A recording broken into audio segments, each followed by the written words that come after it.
Saudi Arab के नए liberal चेहरे का खालिक, सऊदी विजन 2030 का मंसूबा साज, सऊदी वलीअहद मोहम्मद बिन सलमान का दस्ते रास्त, स्पोर्ट्स पावर मॉडल का मेमार, एंटरटेनमेंट का दाई, तुर्की बिन अब्दुल मोहसिन अल शेख, जिसे समझने के लिए हमें सिर्फ सऊदी अरब नहीं बल्कि पूरे मशरिक़ वुस्ता और इस दौर की आलमी सियासत, सॉफ्ट पावर और रुझानात के जदीद हुक्मरानी के बदलते तरीकों को भी जहन में रखना पड़ता है।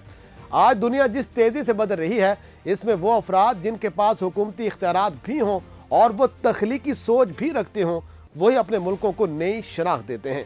तुर्की अल शेख उन्हीं चंद शख्सियात में से एक हैं जिन्होंने न सिर्फ सऊदी अरब की तस्वीर बदली बल्कि इसे उस मकाम तक पहुंचाया जिसके बारे में चंद साल पहले तक कोई सोच भी नहीं सकता था।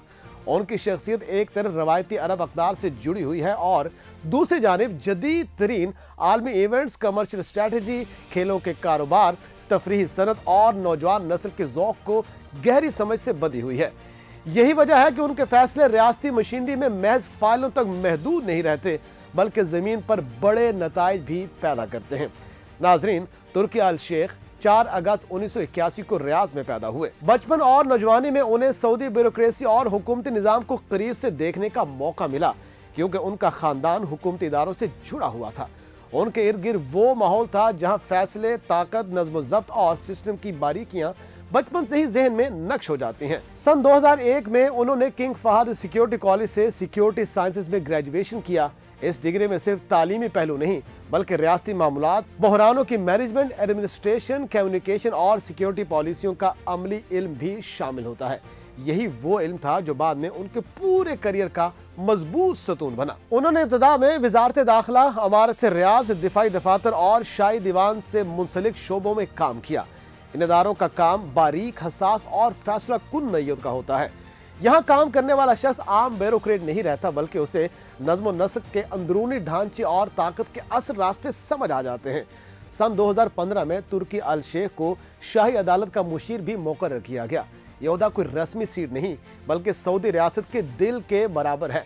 यहाँ बैठने वाला शख्स बराह रास्त फैसलों की तैयारी, पॉलिसियों के मुसवदे, आलमी ताल्लुकात, अंदरूनी इस्लाहात और बड़े हुकूमती मंसूबों की निगरानी में शामिल हुआ करता है। 2 साल बाद उन्हें वजीर के मुसावी दर्जा मिला।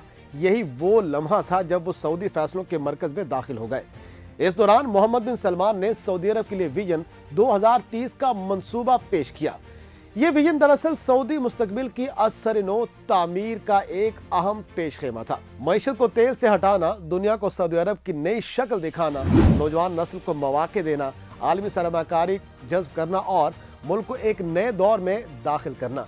इस बड़े विजन के लिए MBS को ऐसे लोगों की जरूरत थी जो सिर्फ हुक्म मानने वाले नहीं बल्कि सोच रखने वाले भी हों।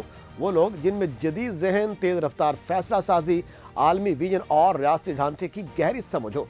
इस टीम में तुर्की अल शेख नुमाया तरीन मकाम रखते हैं। दोस्तों, सितंबर 2017 में उन्हें जनरल स्पोर्ट्स अथॉरिटी का सरबराह बनाया गया।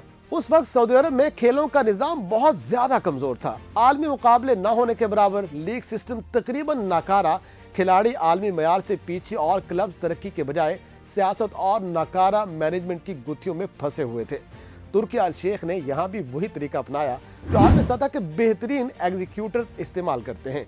तेज रफ्तार तब्दीली। उन्होंने चंद सालों में सऊदी प्रो लीग को आलमी सतह का ब्रांड बनाकर रख दिया। लाखों डॉलर की सरमाकारी, यूरोपीय क्लब्स के साथ शराकत दारी, स्टेडियम अपग्रेडेशन, स्पोर्ट्स अकेडमी का कयाम और आलमी खिलाड़ियों को लाना, ये सब कुछ इस तेज रफ्तारी से हुआ कि दुनिया हैरान रह गई।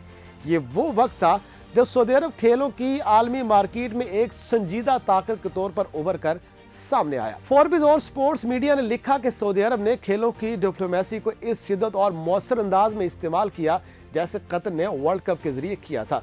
मगर जिस रफ्तार और दायरे में सऊदी अरब ने ये सब किया वो बहुत बड़े पैमाने पर था। ये वो मॉडल था जिसे बाद में मगरबी मीडिया ने स्पोर्ट्स पावर मॉडल कहा। इस मॉडल के मेवारों में सबसे आगे तुर्की अल शेख का नाम लिया जाता है। नाजरीन, 2018 में उन्हें जनरल एंटरटेनमेंट अथॉरिटी का सरबराह बनाया गया। सऊदी अरब में तफरीह का शोबा इससे पहले मौजूद ही नहीं था। न आलमी कॉन्सर्ट्स, न आर्ट्स फेस्टिवल्स और न ही म्यूजिक शो, न बड़े सकाफती मुकाबले।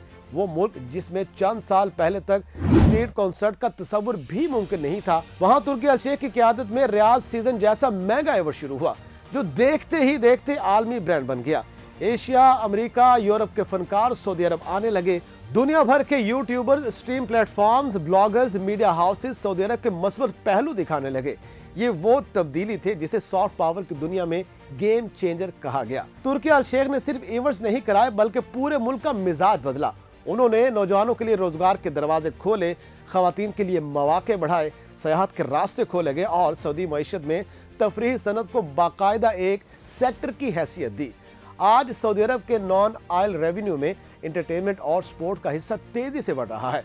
सन 2023 और 2024 में सऊदी अरब ने दुनिया के सबसे बड़े बॉक्सिंग मुकाबले, UFC events, WWE showdown, football super cup और बड़े ऑस्कर लेवल के फिल्मी इवेंट्स की मेजबानी की है। इस सब में तुर्की अल शेख की बराह-रास्त निगरानी शामिल है। नाज़रीन, अगर हम इनका मुवाजना इस दौर के आलमी असर रखने वाले अफराद से करें तो तुर्की अल शेख का मकाम एक अलग नौयत का है। मसलन कतर में शेख तमीम बिन हमद ने खेलों के जरिए आलमी इमेज तब्दील किया। UAE के शेख मोहम्मद बिन राशिद ने दुबई को सियाहत का आलमी महवर बनाया। सऊदी अरब ने इन दोनों रास्तों को एक साथ इख्तियार किया है, खेल भी, तफरीह भी, सकाफत भी और कारोबार भी। और इन चारों शोबों को एक मरबूत हिकमत अमली में जोड़ने वाले शख्स का नाम तुर्की अल शेख है। 2024 में उन्होंने द रिंग मैगजीन खरीदा, जो बॉक्सिंग की दुनिया का कदीम तरीन, मोतबर तरीन और आलमी असर रखने वाला मीडिया प्लेटफॉर्म है। इस खरीदारी ने तुर्की अल शेख को आलमी स्पोर्ट्स मीडिया के सफ़े अव्वल में ला खड़ा किया। इसी तरह सन 2019 में उन्होंने स्पेन के फुटबॉल क्लब UD अल्मीरा को खरीदा, जिससे सऊदी नौजवानों को यूरोपीय फुटबॉल कल्चर से बराह रास्त राब्ता मिला। ये फैसला सिर्फ सरमाकारी नहीं था बल्कि एक सोच थी। आलमी नेटवर्किंग, नौजवानों की तरबियत और सऊदी स्पोर्ट्स को आलमी मयार तक ले जाने की हिकमत अमली। अगर इस दौर के बड़े लोगों का तकाबली जायजा लें तो चंद अहम नाम सामने आते हैं। मसलन अमेरिका में एलोन मस्क, जो टेक्नोलॉजी और खलाई प्रोग्रामों के जरिए से अक्ल और मईशत के रास्ते खोल रहे हैं। चीन में योंग यिंग, टिकटॉक जैसे लोग आलमी मीडिया और सोशल इन्फ्लुएंस के खेल को बदल रहे हैं। भारत में अंबानी और अडानी अपनी सॉफ्ट पावर और सरमायाकारी के जरिए पूरे खित्ते पर असर डाल रहे हैं। ये सब लोग अपने शोबों में बेमिसाल हैं, मगर तुर्की अल शेख की खुसूसियत ये है कि उन्होंने रियासती ताकत, कल्चर पावर, खेलों की डिप्लोमेसी, सरमायाकारी, आलमी मीडिया और अवामी मकबूलियत सबको एक ही शख्सियत में जमा कर दिया है। तो दोस्तों, सवाल ये पैदा होता है कि उनका MBS से ताल्लुक कैसा है। ये ताल्लुक रस्मी नहीं बल्कि एतमाद पर मबनी है। MBS ऐसे लोगों को पसंद करते हैं जो तेज फैसले करें, आलमी विजन रखें और नतीजा दें। तुर्की अल शेख बिल्कुल इसी तरह की शख्सियत हैं। वो MBS के विजन 2030 को अमली शक्ल देने वाली सबसे ताकतवर टीम में शामिल हैं। उन पर तनकीद भी होती है, कुछ लोग उन्हें बहुत ताकतवर समझते हैं और कुछ लोग उन्हें तेज रफ्तारी का अलामती चेहरा कहते हैं। मगर हकीकत यह है कि सऊदी अरब के अंदरूनी सर्वेस के मुताबिक आज के नौजवानों में वो सबसे ज्यादा मकबूल हुकूमती शख्सियात में से एक है। तुर्की अल शेख के दौर में सऊदी अरब दुनिया के सबसे बड़े इवेंट्स की मंजिल बन रहा है। 2034 का फुटबॉल वर्ल्ड कप, दुनिया के सबसे ताकतवर स्पोर्ट्स सिटी, आलमी बॉक्सिंग हेडक्वार्टर, आलमी फिल्म अकेडमीज और ई स्पोर्ट्स की सबसे बड़ी वादी, ये सब मंसूबे उनकी बराह रास्त निगरानी में आगे बढ़ रहे हैं। आने वाले वक्त में उनका किरदार न सिर्फ सऊदी अरब बल्कि पूरे खित्ते की सियासत, मईशत और सकाफत पर भी असरअंदाज होगा। अगर तुर्की अल शेख की मुकम्मल कहानी को समझा जाए तो ये दरअसल एक ऐसे शख्स की कहानी है जिसने रियासती मशीनरी की बोरियत ज़्यादा रवायत को तोड़कर उन्हें आलमी मयार की रफ्तार दी है, जिन्होंने सऊदी अरब को दुनिया के जहन में एक नई शक्ल दी है, जिन्होंने नौजवान नस्ल को एहसास दिलाया कि उनका मुल्क दुनिया से पीछे नहीं बल्कि दुनिया से आगे निकलने का इरादा रखता है। तो दोस्तों, ये वो कहानी है जिसका असर आने वाले कई बरस तक सऊदी अरब में नहीं, मशरिक़ वस्ता की पॉलिसी, आलमी स्टेज और बैनुल अक़वामी ताकत के तवाज़ुन में भी महसूस किया जाएगा।